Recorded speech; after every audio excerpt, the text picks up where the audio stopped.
नमस्कार मित्र आणि मैत्रिणींनो, नकोशी पत्नी या कथेला तुम्ही जे प्रेम देत आहात त्याबद्दल मी तुमची मनापासून ऋणी आहे.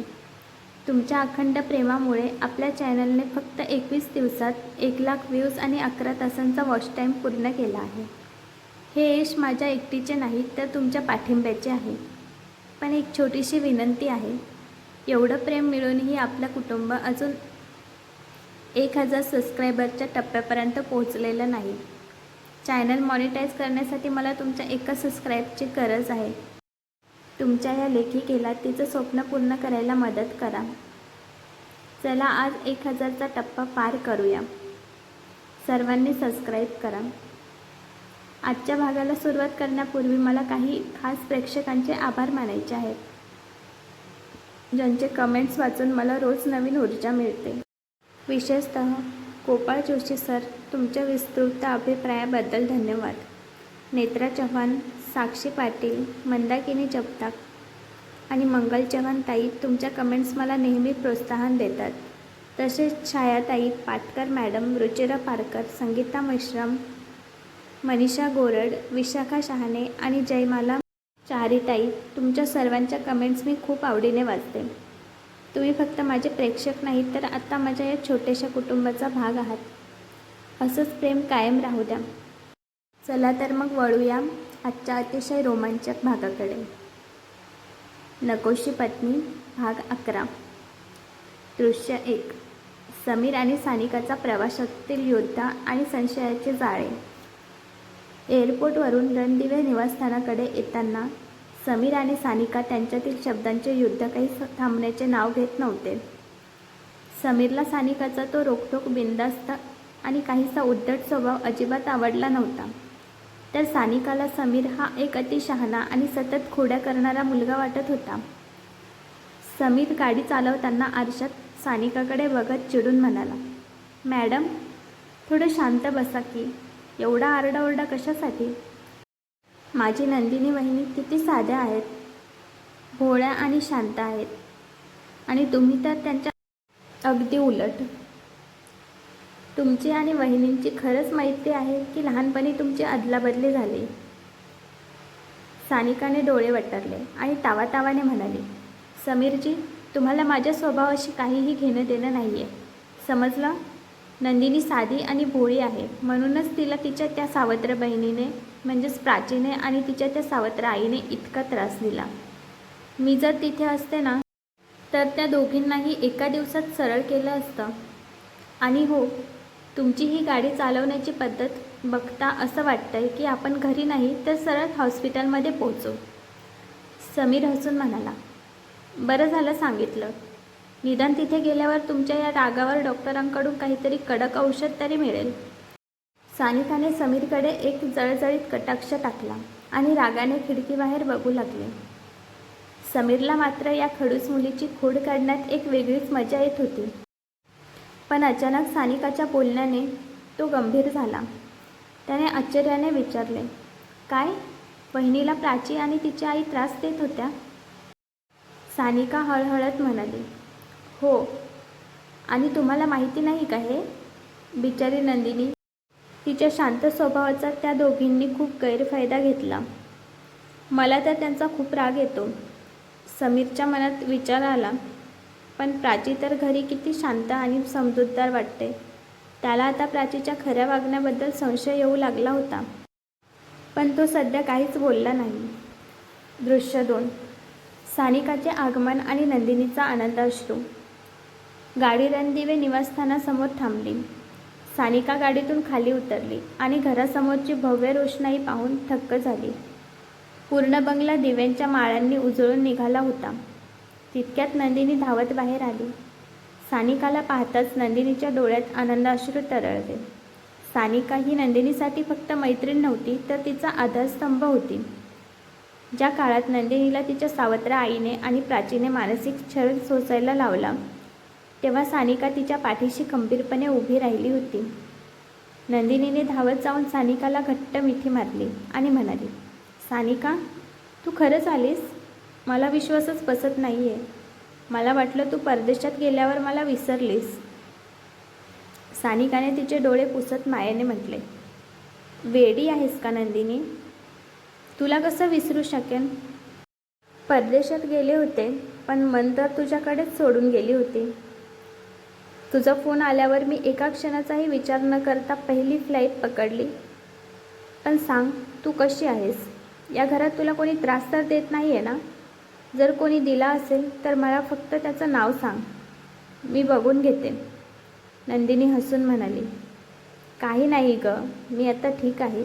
तू आलीस ना, आता मला खूप बरं वाटतं आहे. दृश्य 3. सानिकाची ओळख आणि प्राचीचा थरकाप. नंदिनी सानिकाला घेऊन हॉलमध्ये आली. तिथे आदित्य, आजी, अनुराधा आई आणि सुरेशजी सोफ्यावर बसलेले होते. समीर मागून सानिकाच्या जड बॅगा उचलून आणत होता आणि तोंड वाकडं करत पुटपुटत होता. नंदिनीने आनंदाने ओळख करून दिली. आजी, आई, माझी सगळ्यात चांगली मैत्रीण सानिका. गेल्या 3 वर्षापासून ही युरोपमध्ये होती.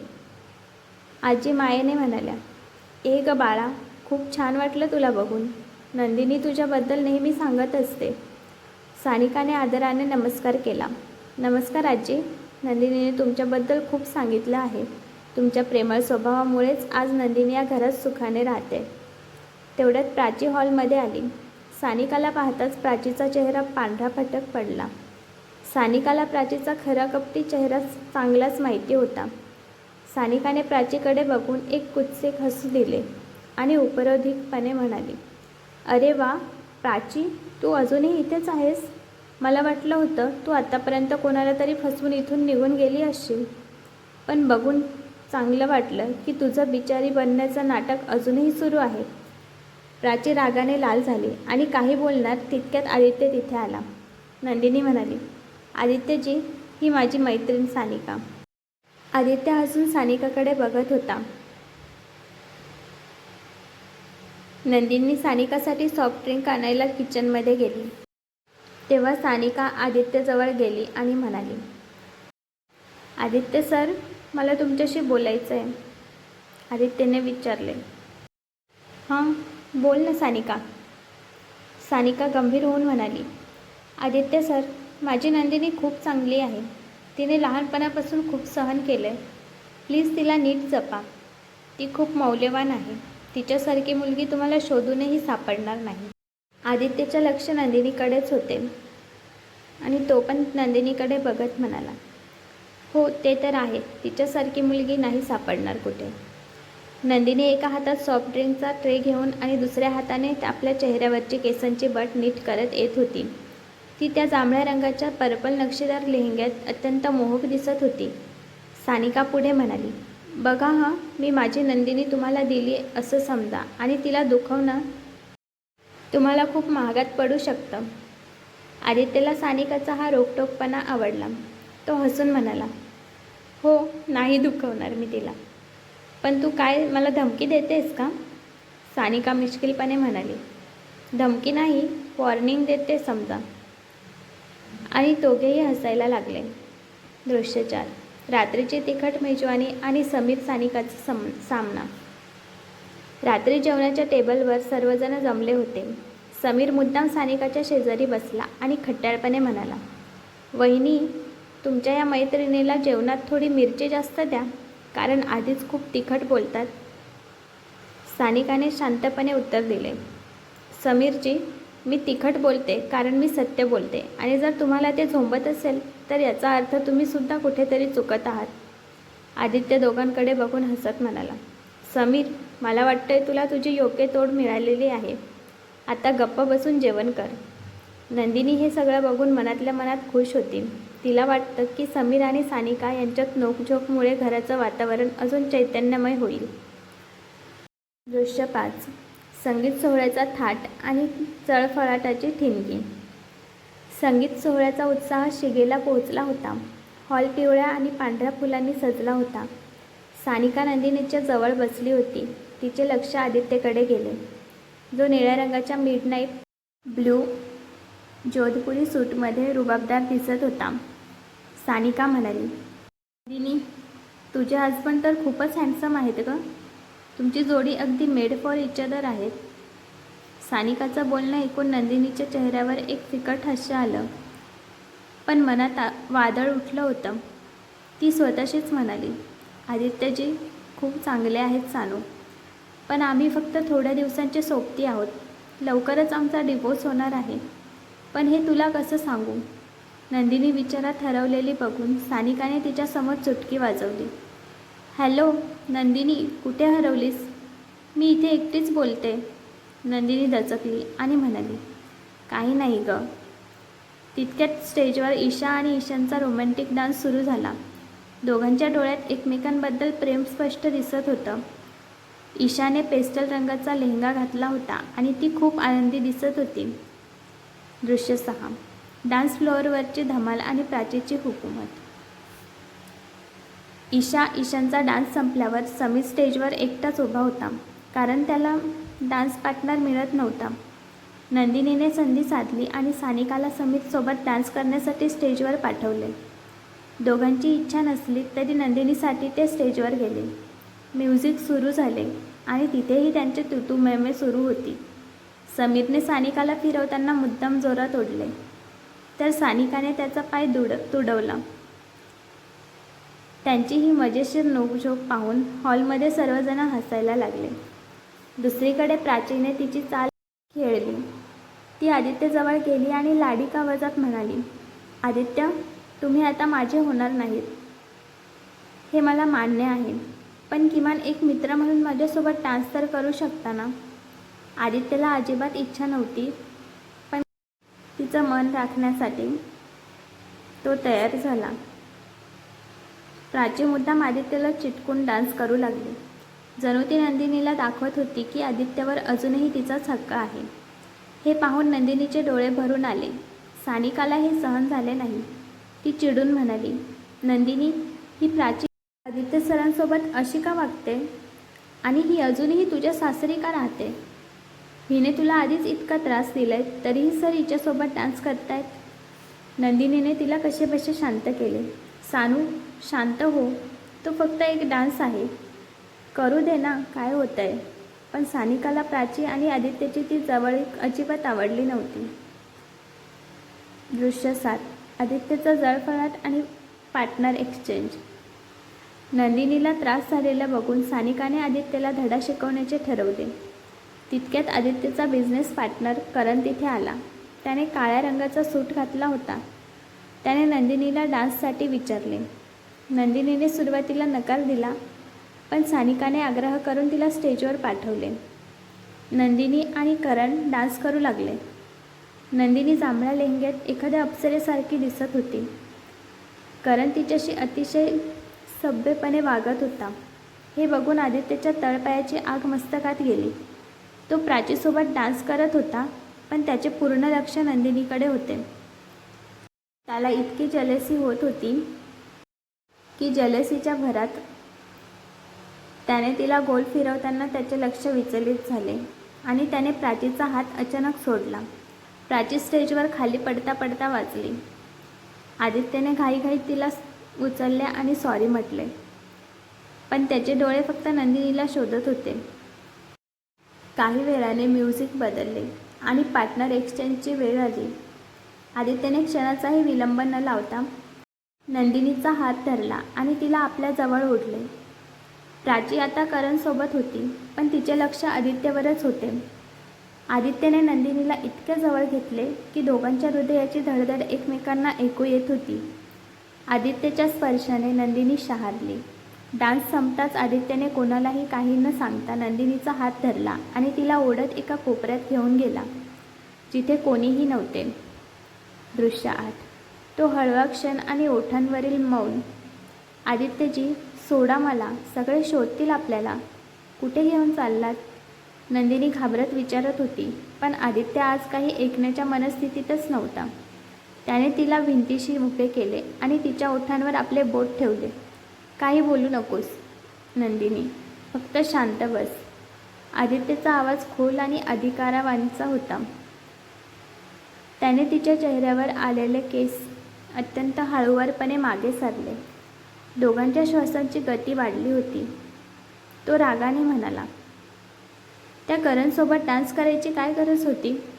नंदिनी म्हणाली, त्यांनी स्वतःहून मला विचारलं. आणि ते तुमचे बिझनेस पार्टनर आहेत ना? म्हणून मी हो म्हणाले. आदित्यने हळूच खाली वाकून तिचा चेहरा आपल्या जवळ घेतला. त्याचे गरम श्वास नंदिनीच्या कानावर आणि मानेवर पडत होते, ज्यामुळे तिच्या कंगावर शहारा येत होता. त्याने तिच्या कानात दरडावून सांगितले, कोणीही असो, पण मला विचारल्याशिवाय आता कोणासोबतही डान्स केला ना तर बघ. त्याने तिच्या कपाळावर एक प्रेमाने चुंबन घेतले. मग तिच्या गालावर. तो जसा तिच्या ओठांच्या जवळ आला तशी नंदिनी भानावर आली. तिने त्याला हलकेच दूर ढकलले आणि म्हणाली, आदित्यजी, प्राचीला हे दिसलं तर तिला वाईट वाटेल. हे ऐकताच आदित्यचा चेहरा कडक झाला. प्रेमाच्या क्षणात प्राचीचे नाव आल्याने तो दुखावला गेला. तो काहीच न बोलता तिथून निघून हॉलमध्ये गेला. नंदिनी तिथेच उभी राहून स्वतःला सावरू लागली. ती मनात म्हणाली, काय होतंय मला? तुम्ही जवळ आलात की मी सगळं विसरून जाते. आय लव्ह यू आदित्यजी, पण मला तुमच्या आणि प्राचीच्या मध्ये यायचं नाही आहे. दुसरीकडे प्राचीने हे सर्व लांबून पाहिले होते. आदित्य आणि नंदिनीला इतके जवळ बघून तिचा आणि करुणा आत्याचा संताप अनावर झाला होता. प्राचीच्या डोळ्यात आता सुडाची आणि द्वेषाची भावना स्पष्ट दिसत होती. हळदीची तयारी आणि सानिकाचा कडक अंदाज. आज रणदिवे निवासस्थानी ईशाच्या हळदीचा कार्यक्रम होता. संपूर्ण घर पिवळ्या झेंडूच्या फुलांनी, आंब्याच्या पानांनी आणि नाजूक पडद्यांनी सजवले होते. सगळीकडे एक मंगलमय आणि प्रसन्न वातावरण होते. ईशा पिवळ्या रंगाच्या भरजरी नऊवारी साडीत आणि फुलांच्या दागिन्यात साक्षात वनदेवतेसारखी देखणी दिसत होती. नंदिनीसुद्धा पिवळ्या रंगाच्या नेटच्या साडीत, कपाळावर छोटीशी टिकली आणि केसात माळलेल्या सुगंधी गजऱ्यात साक्षात सौंदर्याची खाण वाटत होती. सानिका नंदिनीला कामात मदत करत होती, पण तिचे लक्ष वारंवार समीरकडे जात होते, जो लांबूनच तिला बघून खोडकरपणे चिडवत होता. आजी, अनुराधा बघ किती प्रसन्न वाटते आज. माझ्या ईशाची हळद आहे. देवाची कृपा आहे, सगळं नीट पार पडू दे. अनुराधा आई, हो आई, काळजी नका करू. आणि आज तर आदित्य आणि नंदिनीसुद्धा किती खुश आहेत. त्यांना एकत्र बघून खूप समाधान वाटतंय. तेवढ्यात समीर तिथे आला आणि सानिकाला उद्देशून म्हणाला, वहिनी, आज काही लोकांना हळद लावण्यापेक्षा दुसऱ्यांच्या कामात चुका काढण्यात जास्त रस दिसतोय असं वाटतंय. सानिकाने समीरकडे रागाने पाहिले आणि फनकाऱ्याने म्हणाली, समीरजी, तुम्ही तुमचं काम करा. उगाच माझ्या नादाला लागू नका. नाहीतर ही हळद तुमच्या तोंडाला कशी फासायची हे मला चांगलंच माहिती आहे. मग बघा तुमचं तोंड कसं पिवळं पडतं ते. समीर दात काढत हसला आणि तिथून हळूच सटकला. दृश्य 10. समीर आणि सानिकाची हळद. जुगलबंदी कार्यक्रमाला जोरात सुरुवात झाली. आजींनी आणि घरातील सुवासिनींनी ईशाला मनापासून हळद लावली. त्यानंतर ढोल ताशांच्या गजरात नाच गाणी सुरू झाली. सानिका ईशाच्या गालाला प्रेमाने हळद लावत असताना समीर हळूच मागून आला आणि त्याने खोडकरपणे सानिकाच्या हाताला धक्का दिला, ज्यामुळे सानिकाच्या हातातील हळद चक्क तिच्या गालावर पसरली. सानिका चकित झाली आणि तिने मागे वळून पाहिले तर समीर जोरात हसत होता. सानिका, समीर, तुमची हिंमत कशी झाली मला धक्का मारायची? समीर, अरे, तुमचीच इच्छा होती ना हळद लावून घ्यायची, मग मी फक्त तुमची इच्छा पूर्ण केली. आता तुम्ही पण पिवळ्या धमक दिसत आहात. सानिकाने रागाच्या भरात हळदीची वाटी उचलली आणि ती समीरच्या मागे धावली. संपूर्ण हॉलमध्ये त्या दोघांची पळापळी सुरू झाली. शेवटी पळताना समीरचा पाय घसरला आणि तो सानिकाच्या अंगावर पडता पडता वाचला. पण त्या ओढाओढीत दोघांच्याही कपड्यांना आणि चेहऱ्यांना भरपूर हळद लागली. दोघांच्या नजरा क्षणभर एकमेकात भिडल्या. एक शांतता पसरली, पण सानिकाने लगेच भानावर येत त्याला ढकलले आणि पुन्हा चिडवायला सुरुवात केली. ही क्यूट नोकझोक पाहून आजी आणि आई मनातल्या मनात हसत होत्या. दृश्य 11.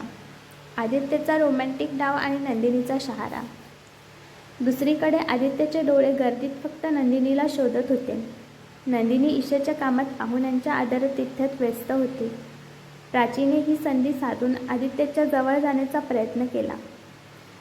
तिला वाटले होते की लोकांसमोर आदित्य तिला हळद लावून सर्वांना काहीतरी संदेश देईल. ती हळदीची वाटी घेऊन त्याच्या समोर आली आणि आदित्यला हळद लावायला जाणार होती, पण आदित्यने पूर्णपणे तिच्याकडे दुर्लक्ष केले. प्राचीने तिचे हात हळदीने माखलेले आदित्यच्या चेहऱ्यावर जवळ नेले. ती स्पर्श करणार इतक्यात आदित्य हळूच बाजूला होऊन नंदिनीच्या दिशेने निघाला. प्राचीचा हात हवेतच राहिला. ती अपमानाने आणि रागाने पाय आपटत तिथून निघून गेली. नंदिनी एका कोपऱ्यात फुलांची सजावट नीट करत होती. अचानक तिला आपल्या कमरेवर कोणाचा तरी गरम स्पर्श जाणवला. ती दचकून वळली तर समोर आदित्य उभा होता. त्याच्या हातात पिवळी दमक हळद होती आणि त्याच्या नजरेत एक वेगळीच खोडकड ओढ होती.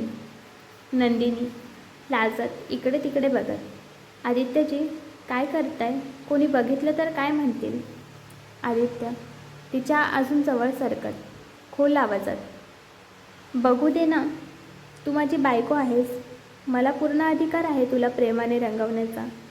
आदित्यने अतिशय हळूवारपणे आपले हळदीचे भरलेले हात नंदिनीच्या नाजूक कोऱ्या गालावर फिरवले. त्या स्पर्शाने नंदिनीच्या अंगावर सरसरून काटा आला. आदित्य तिथे थांबला नाही. त्याने आपला चेहरा तिच्या चेहऱ्याच्या इतक्या जवळ नेला की त्याचे श्वास एकमेकांना जाणवू लागले होते. तो हळूच म्हणाला, तू मला हळद नाही लावणार? नंदिनीचा श्वास रोखला गेला होता. आदित्यने आपल्या गालाने तिचे गाल घासले, ज्यामुळे तिच्या चेहऱ्यावरील हळद त्याच्या चेहऱ्यावर लागली. हा क्षण इतका रोमॅन्टिक होता की नंदिनी स्वतःला विसरून गेली. आदित्यने तिच्या कानाशी झुकून गरम श्वासासह हळूच विचारले, आवडली का माझी हळद? नंदिनीने फक्त लाजून मान खाली घातली. तिच्याकडे उत्तर द्यायला शब्दच नव्हते. दृश्य 12. शॉवर खाली तो रोमॅन्टिक क्षण. हळदीचा कार्यक्रम संपल्यानंतर आदित्य आणि नंदिनी दोघेही पिवळ्या रंगात माखलेले होते. नंदिनी चेहरा धुण्यासाठी बाथरूममध्ये शिरली. तिने आरशात स्वतःला पाहिले. आदित्यने लावलेली ती हळद अजूनही तिच्या गालावर चमकत होती. ती नळाचे पाणी चालू करणार इतक्यात आदित्यने मागून दरवाजा उघडून आत प्रवेश केला. नंदिनी दचकली. आदित्यजी, तुम्ही इथे काय करताय? मी चेहरा धुते ना? आदित्यने काहीच उत्तर दिले नाही. त्याने थेट शॉवर चालू केला. गार पाण्याचे थेंब दोघांवर पडू लागले. नंदिनी पूर्णपणे भिजली होती. तिची पिवळी साडी तिच्या अंगाला चिकटली होती. आदित्यने मागून तिला कमरेत धरून घट्ट मिठीत घेतले. त्याने आपला चेहरा तिच्या ओल्या मानेवर नेला आणि तिथे एक हळूवार किस केले. नंदिनीच्या मनात दुविधा होती. तिला हा स्पर्श हवाहवासा वाटत होता, पण त्याच वेळी तिला आदित्यने आधी दिलेले डिवोर्सची धमकी आठवत होती. तिला वाटत होतं, आदित्य जर मला सोडून जाणार आहेत तर ते इतका जवळ का येत आहे? पण त्याच्या स्पर्शातील जादू तिला प्रतिकार करू देत नव्हती. आदित्यने तिला फिरवून स्वतःकडे ओढले. दोघांचे ओले चेहरे एकमेकांच्या समोर होते. फक्त पाण्याचा आवाज येत होता आणि त्यांच्या हृदयाची धडधड. दृश्य 13. प्राचीची जलन आणि सोडाची ठिणगी. प्राची हे सर्व आदित्य आणि नंदिनीच्या रूमच्या बाहेरून बघत होती. बाथरूमच्या बाहेरून तिला त्यांचा हसण्याचा आवाज आला होता. आदित्यने तिला नाकारून नंदिनीसोबत इतका वेळ घालवला हे पाहून तिची जळण अनावर झाली. तिने हातातील हळदीची वाटी जोरात जमिनीवर आपटली. तिचे डोळे सोडाने रास्त झाले होते. प्राची स्वतःशीच दातओठ खात, आदित्य, तू इतका लवकर मला विसरलास? या नंदिनीने तुझ्यावर नक्कीच काहीतरी जादू केली आहे. पण थांब, ही तुमची हळद मी लवकरच रक्ताच्या अश्रूंमध्ये बदलणार आहे. माझ्याकडे जो पुरावा आहे तो एकदा का समोर आला की तू स्वतः या नंदिनीला घराबाहेर काढशील. तिथेच उभी असलेली करुणा आत्या प्राचीच्या जवळ आली आणि म्हणाली, प्राची, आता वेळ आली आहे. ईशाचं लग्न उद्या आहे, पण आज रात्रीच आपण तो बॉम्ब फोडण्याची तयारी करूया. प्राचीने आत्याकडे बघून एक कुत्सिक भयानक हसू दिले. दृश्य 14. रात्रीचा निवांत क्षण आणि त्यागाची भावना. रात्री सर्व कार्यक्रम संपल्यावर आदित्य आणि नंदिनी रूममध्ये आले. नंदिनी आरशासमोर उभी राहून आपल्या केसात ओलावा आणि चेहऱ्यावरील हळदीची राहिलेले अंश पुसण्याचा प्रयत्न करत होती. आदित्य मागून आला आणि त्याने तिचा हात हातात घेतला. आदित्य, नंदिनी, तू आज खूप खुश दिसत होतीस. मला खूप बरं वाटलं. तू मनापासून ईशाच्या लग्नाची सर्व जबाबदारी स्वतःवर घेतलीस आणि चांगल्या प्रकारे पार पण पाडलीस. त्याच्यासाठी थँक्यू. नंदिनीने आरशातून त्याच्याकडे पाहिले आणि वळून म्हणाली, आदित्यजी, ईशा मला पण माझ्या लहान बहिणीसारखीच आहे. त्यामुळे मी हे मनापासून करते आणि मला या घरासाठी काहीही करायला आवडतं. तिच्या डोळ्यात अथांग प्रेम होतं, पण मनात विरहाचे काहूर माजले होते.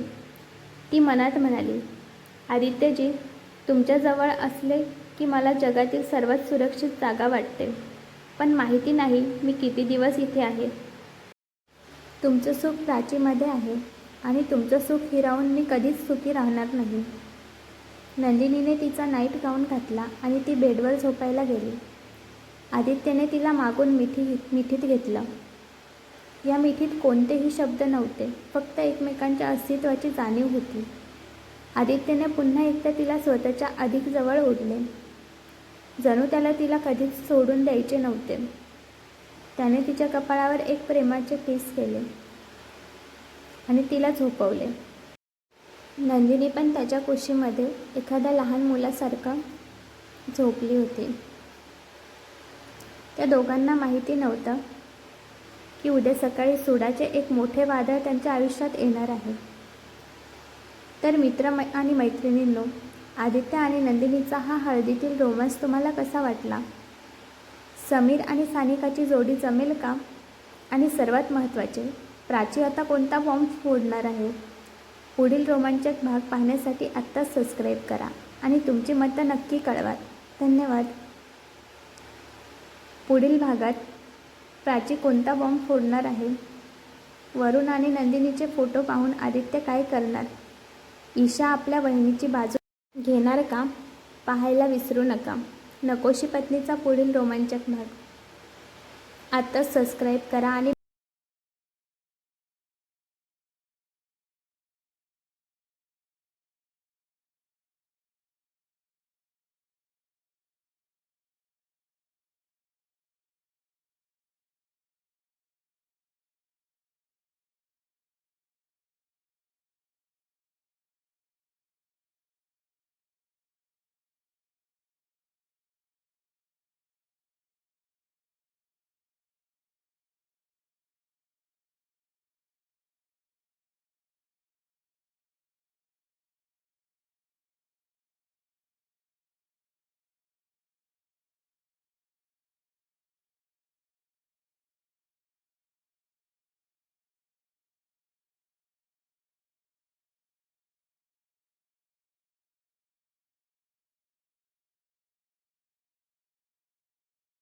बेल आयकॉन दाबा.